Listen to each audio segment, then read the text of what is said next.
ونتوكل عليه ونعوذ بالله من شرور أنفسنا ومن سيئات أعمالنا من يهده الله فلا مضل له ومن يضلله فلا هادي له وأشهد أن لا إله إلا الله وحده لا شريك له وأشهد أن محمدا عبده ورسوله أما بعد. கண்ணியத்திற்குரிய எல்லாம் வல்ல அல்லாஹ் ஜல்ல ஷானஹு தஆலாவின் நல்லடியார்களே, அல்லாஹுடைய பேரருளால் அவனுடைய அருள்மறை குர்ஆன் அருளப்பட்ட புனிதமிக்க இந்த மாதத்திலே இரண்டாவது நாளில் நாம் எல்லாம் இங்கே குழுமி இருக்கிறோம். நேற்றைய தினம் உங்களுக்கு அறிவிக்கப்பட்டது போல ஈமானுடைய கிளைகளை பற்றி இன்று முதல் நாம் அறிந்து கொள்ளவிருக்கிறோம். ஈமானுடைய முதலாவது கிளை அல்லாஹ்வை நம்புவது என்பதையும், அல்லாஹ்வை எப்படி நம்புவது என்பதைத்தான் சென்ற வருடம் ஒரு மாதம் ரமலான் முழுவதும் விளக்கி இருக்கிறோம் என்பதையும் நேற்றைய முன்னிலையில் உங்களுக்கு குறிப்பிட்டிருக்கிறோம். எனவே இன்றைய தினம் ஈமானுடைய இரண்டாவது கிளையாக இருக்கக்கூடிய வானவர்களை, மலக்குமார்களை நம்புவது என்பதை அறிந்து கொள்ளவிருக்கிறோம். நாம் அல்லாஹ்வை எப்படி நம்புகிறோமோ அதுபோலவே அல்லாஹ் மலக்குகள் என்ற ஒரு படைப்பை படைத்திருக்கிறான். மனிதர்களுக்கு முன்னதாகவே அவன் மலக்குகளை படைத்திருக்கிறான். அப்படி ஒரு படைப்பு இருக்கிறார்கள் என்பதை நாம் கண்டிப்பாக நம்பி ஆக வேண்டும். இல்லைன்னா அவன் இஸ்லாமிய வட்டத்தில் இருக்க முடியாது. இதெல்லாம் சேர்த்து நம்புறதுக்கு பேர் தான் இஸ்லாம். அல்லாஹ்வை நம்பணும். அல்லாஹ் வானவர்கள் ஒரு படைப்பை படைத்திருக்கிறான் என்பதையும் சேர்த்து நம்ம நம்ப வேண்டும். அல்லாஹ் தன்னுடைய திருமறையில் அழகா சொல்லுகிறான், மன்கான அதுவன் லில்லாஹி வ மலாயிகத்திஹி வ ஜிப்ரீல வ மீகால ஃப இன்னல்லாஹ அதுவன் லில் காஃபிரீன். சூரத்துல் பக்ராவுல, அதாவது இரண்டாவது அத்தியாயத்தில் 98வது வசனத்தில் அல்லாஹ் சொல்கிறான், யார் அல்லாஹ்வுக்கும் மலக்குமார்களுக்கும் ஜிப்ரீலுக்கும் மீகாயிலுக்கும் எதிரியாக இருக்கிறாரோ அத்தகைய காபிர்களுக்கு அல்லாஹ்வும் எதிரி என்று திருக்குர்ஆன்ல அல்லாஹ் சொல்றான். அல்லாஹ்வுக்கு எதிரியாக இருக்கக்கூடாது, மலக்குகளுக்கு எதிரியாக இருக்கக்கூடாது.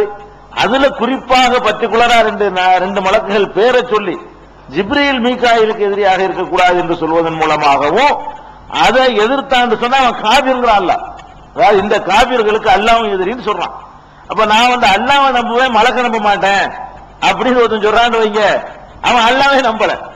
அவன் அல்லாஹ் எதையெல்லாம் நம்ப சொல்றானோ அது அவ்வளவு நம்புறதுக்கு பேர் தான் அல்லாஹ்வை நம்புறது. மலக்குகளை நம்ம ஏன் நம்புறோம்? அல்லாஹ் சொன்னதுனால நம்புறோம், நம்மளாக நம்புறோம். அல்லாஹ் நம்புமாறு நமக்கு உத்தரவு போட்டுக்கிறான், அதை நம்பணும். அதே மாதிரி அதே சூராவுல 285வது வசனத்துல, சூரத்துல் பக்ராவுல இரண்டாவது அத்தியாயத்துல 285வது வசனத்துல அல்லாஹ் சொல்றான், ஆமனர் ரசூல் பிமா உன்சில இலைஹி மிர் ரப்பிஹி வல் முஃமினூன். இந்த தூதர் முஹம்மது ஸல்லல்லாஹு அலைஹி வஸல்லம் அவர்கள் தன் இறைவனிடமிருந்து இறைக்கு அருளப்பட்டதை நம்புகிறார். வல் முஃமினூன, மூமின்களும் நம்புகிறார்கள். குல்லுன் ஆமன பில்லாஹி, எல்லோருமே அல்லாஹ்வை நம்பிக்கை கொள்கிறார்கள். வ மலாயிகத்திஹி, அல்லாஹ்வுடைய மலக்குகளை நம்புகிறார்கள். வ குத்துபிஹி, அவனுடைய வேதங்களை நம்புகிறார்கள். வ ருசுலிஹி, அவனுடைய தூதர்களை நம்புகிறார்கள் என்று சொல்லி மூமின்கள் தான் இதெல்லாம் நம்பணுங்க. இந்த இடத்துல நாளை சொல்லி காட்டுறான் அல்லாஹ். அதாவது அல்லாஹ்வை நம்புகிறார்கள், மலக்குகளை நம்புகிறார்கள், வேதங்களை நம்புகிறார்கள், தூதர்களை நம்புகிறார்கள். இவங்க தான் மூமின். இந்த ரசூலும் நம்புகிறார், ரசூலோடு இருக்கக்கூடிய மூமின்களும் நம்புகிறார்கள், சஹாபாக்களும் நம்புகிறார்கள் என்று அல்லாஹ் ரப்பல் ஆலமீன் தன்னுடைய திருமறை குர்ஆன்ல சூரத்துல் பக்ராவுல 285வது வசனத்தில் சொல்லி காட்டுறான். அப்ப மலக்குகளை நம்புதல் என்பது ரொம்ப முக்கியமான ஒரு ஜீவனாடியான ஒரு நம்பிக்கை, நம்பித்தான் ஆகணும். அதே மாதிரி சூரத்துன் நிசாவுல 4வது அத்தியாயத்துல 136வது வசனத்துல அல்லாஹ் சொல்றான், யா அய்யுஹல்லதீன ஆமனு, நம்பிக்கையாளர்களே, ஆமினு பில்லாஹி, அல்லாஹ்வை நீங்கள் நம்புங்கள். வ ரசூலிஹி, அவனுடைய ரசூலையும் நம்புங்கள். உல் கிதாபில்லதி நஸ்ஸல அலா ரசூலிஹி, தன்னுடைய ரசூல் மீது அவன் அருளிய வேதத்தையும் நம்புங்கள். உல் கிதாபில்லதி அன்ஸல மின் கப்லு, இதுக்கு முந்தி அல்லாஹ் இறக்கி வச்சான அந்த வேதத்தையும் நம்புங்கள். இவருக்கு அருளின வேதத்தை நம்புங்கள். இதுக்கு முந்தி பல வேதங்களை இறக்கினான அதையும் நம்புங்கள். வேதத்தை நம்புதல் என்ற தலைப்பில் விரிவாக விளக்குவோம். இப்போதைக்கு இந்த படி வச்சுக்குவோம்.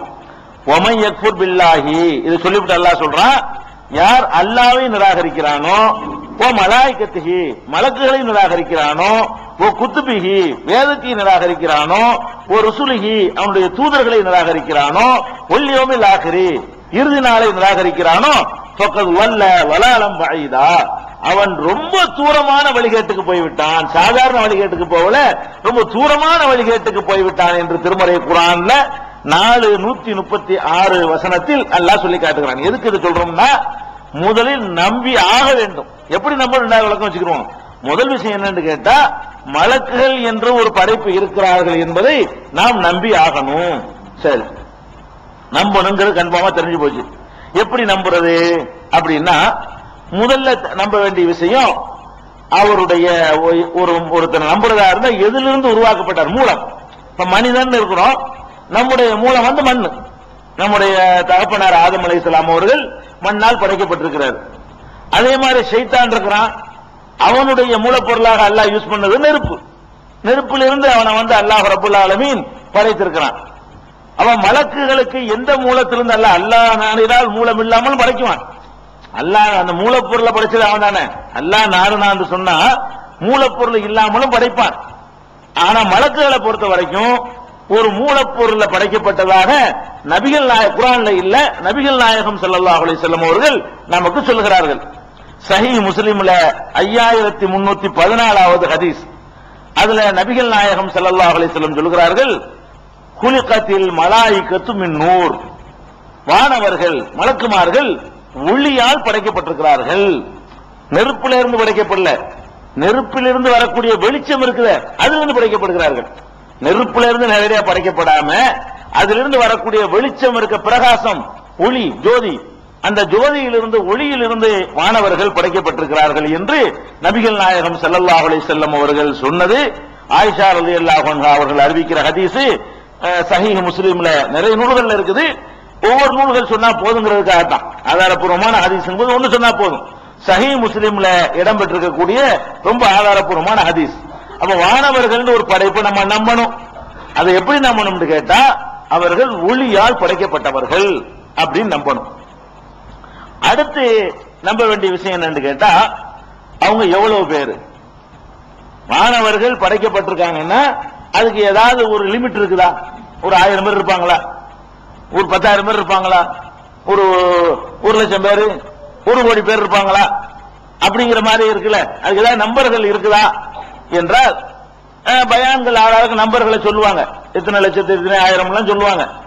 ஆனா அல்லாஹ்வுடைய வானவர்கள் எண்ணிக்கை அதெல்லாம் தாண்டி இருக்கு. இவங்க சொல்ற லட்சத்தை எல்லாம் தாண்டி ஒவ்வொரு மனுஷனுக்கே 2 மடக்கு எல்லாம் நியமிச்சு வச்சிருக்காங்க. எங்க வச்சுன்னு பாருங்க, நீங்க 600 கோடி பேர் இருக்கிறோம், ஆளுக்கு 2 வச்சோம்னா எத்தனை ஆச்சு? 1200 கோடி பேர் ஆச்சு நமக்கு மட்டுமே. இன்னும் எத்தனை அலுவலர்களுக்கு எல்லாம் படைச்சு வச்சுக்கிறான்.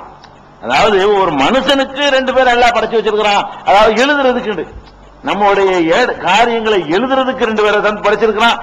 அதுக்கப்புறம் இதயத்துல உட்கார்ந்துகிட்டு சைத்தான் அங்கிட்டு திருப்பது இங்கிட்டு திருப்புறதுக்கு அதுக்கு ஒரு மலக்கு தனியா உட்கார்ந்துட்டு இருக்காரு. 3 பேர் ஆச்சு. ஒரு நபருக்கே 3 பேர் வரும் பொழுது அப்புறம் அப்ப 1800 கோடி ஆயிடுச்சு. நம்ம 600 கோடி இன்னைக்கு இருக்கிறோம்னா அப்ப எத்தனை ஆச்சு? 1800. அவ்வளவுதான். இன்னும் நிறைய வேலைகள்லாம் இருக்குது. அதனால வானவர்கள் எண்ணிக்கை இருக்கு பாருங்க, அதை எவனால வரையறதுல ஹதீஸ்ல இல்ல, குர்ஆன்ல சொல்லப்பட நம்பர் சொல்லல. ஆனால் எதுல இருந்து விளங்குறோம்? இதெல்லாம் வச்சு இப்படி எல்லாம் நம்பர் சொல்றது பார்த்தோம்னு சொன்னா அது தேர்ந்தெடுக்க இருக்கு 10,000 கோடி. வானவர்களுடைய எண்ணிக்கை 10,000 கோடிக்கு மேல அல்லாஹ் ரப்பல் ஆலமீன் நினைக்கிறான் படைச்சு வச்சிருக்கான். அவனுடைய காரியங்களை உலகத்தை நிர்வகிப்பதற்காக வேண்டி அவர்கள் எல்லாம் இல்லாமலேயே அவனால் நிர்வகிக்க முடியும். அவன் வச்சுக்கிறீங்க, ஓ இவ்வளவு பேரை வச்சுதான் அல்லாஹ் நிர்வகிப்பாமல் இருக்குது அப்படின்னு நினைச்சிட கூடாது.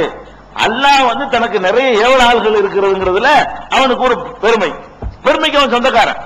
நம்மள மாதிரி ஒன்னு அற்பமான ஆட்கள் பெருமைக்காக வேண்டி 10 பேர் முன்னாடி பின்னாடி ஆசைப்படும் பொழுது ரப்புல் ஆலமீன் அவனதான் பெருமைக்கு உரியவன், எல்லா பெருமைக்கும் சொந்தக்காரன்.